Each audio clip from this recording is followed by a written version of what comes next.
आज के वीडियो में आपको बताने जा रही हूँ हथेली पर जो चंद्र पर्वत होता है या कुंडली में जो चंद्रमा की स्थिति होती है उससे व्यक्ति के बारे में कैसे पता करें।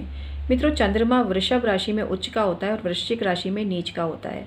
इसके अलावा कर्क राशि में ये स्वग्रही होता है। कर्क राशि इसकी अपनी राशि होती है। अंक ज्योतिष में इसका अंक 2 माना गया है। जो लोग किसी भी महीने की 2, 11, 20 या 29 को जन्म लेते हैं वो 2 अंक वाले व्यक्ति कहलाते हैं, लेकिन फिर भी इंडिविजुअल जो वर्क नंबर होता है वो अलग वर्क करता है। प्योरली जो 2 नंबर के लोग होते हैं वो डिफरेंट होंगे। 29 को बॉर्न अलग होंगे, 20 को अलग होंगे और 11 को बॉर्न हुए लोग अलग होंगे। अलग अलग स्वभाव होता है, तब भी एक रूपता नहीं रहती है नंबर मूलांक 1 होने के बाद भी। आइए जानते हैं कि चंद्र प्रधान व्यक्ति कैसे होते हैं और क्या क्या इन्हें करना चाहिए भाग्योदय के लिए। मित्रों, चंद्रमा क्या है? पानी के सादा गिलास की तरह है। उसमें जो चीज़ मिलाओगे वैसे मिक्स हो जाती है। ऐसा ही स्वभाव चंद्र प्रधान व्यक्ति का होता है। तो पेरेंट को चाहिए कि जो चंद्र प्रधान अगर उनका बच्चा है तो उनका जो फ्रेंड सर्किल है वो हमेशा अच्छा रखें। युवाओं को भी सही जगह पर रखें, सही लोगों के साथ रखें, क्योंकि इन पर बहुत जल्दी प्रभाव पड़ता है अच्छे या बुरे लोगों का। ये लोग मूड के गुलाम होते हैं, मूडी बहुत ज़्यादा होते हैं। कभी बहुत गुस्सा, कभी बहुत खुश। हथेली में अगर चंद्र पर्वत गलत स्थिति में है, गलत से मतलब बहुत ज़्यादा उठा हुआ है। मैं आपको पहले ही बता चुकी हूँ कि कोई भी माउंट होता है बैलेंस होना चाहिए, ना ज़्यादा उठा हुआ हो ना कम हो। अगर चंद्र पर्वत बहुत ज़्यादा उठा हुआ होता है तो ये कल्पना लोक में इतना ज़्यादा खो जाते हैं कि कई बार पागल तक हो जाते हैं। कल्पना एक लिमिट तक ठीक है कि कोई भी कवि बन सकता है, राइटर बन सकता है, वहाँ तक ठीक है। लेकिन चंद्रमा का बहुत ज़्यादा बली होना कई बार विक्षिप्तता भी देता है। इसके अलावा चंद्रमा पर राहु, शनि या मंगल जैसे ग्रहों का प्रभाव होना व्यक्ति को कई बार आत्मघाती भी बनाता है और कई बार दूसरों के साथ कुछ गलत करने वाला भी बनता है। तो ऐसे लोगों से सावधान रहना जरूरी है। व्यक्ति का व्यवहार, उसका एटीट्यूड बहुत आसानी से समझ सकते हो कि उसका चंद्रमा खराब है कि नहीं।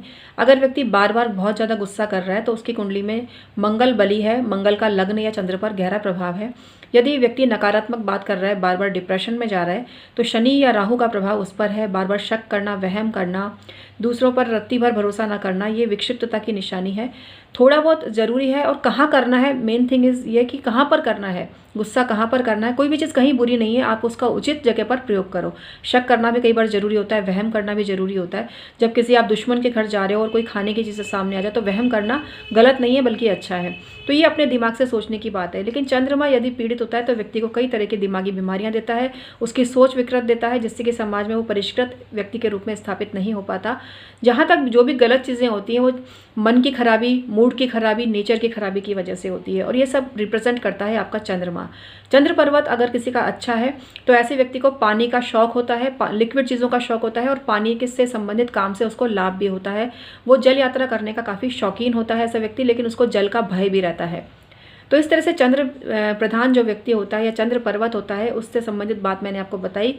चंद्र पर्वत जो होता है हथेली में आपके जो बिल्कुल आपकी तर्जनी उंगली होती है ना, बिल्कुल जो उससे बिल्कुल नीचे, तर्जनी उंगली से नीचे मतलब उसके सीध में जहाँ आपका हाथ स्टार्ट हो रहा है, पाम स्टार्ट हो रहा है, आपकी बाह से, रिस्ट से, जहाँ रिस्ट वाच बांधते हो, उससे ऊपर का जो एरिया है जो कि बुध पर्वत के बिल्कुल नीचे सीध में आ रहा है, वहाँ पर आपका चंद्र का एरिया होता है। और चंद्र से ऊपर का जो एरिया होता है वो मंगल का एरिया होता है, क्योंकि मंगल के 2 एरिया माने गए हैं।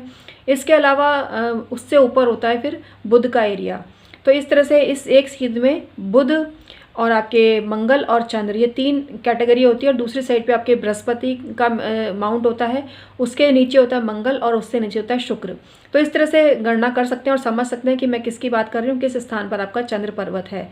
चंद्र पर्वत बहुत ज़्यादा हेल्दी होना, बहुत ज़्यादा पावर में होना अच्छा नहीं है, बहुत ज़्यादा दबा हुआ होना भी अच्छा नहीं है।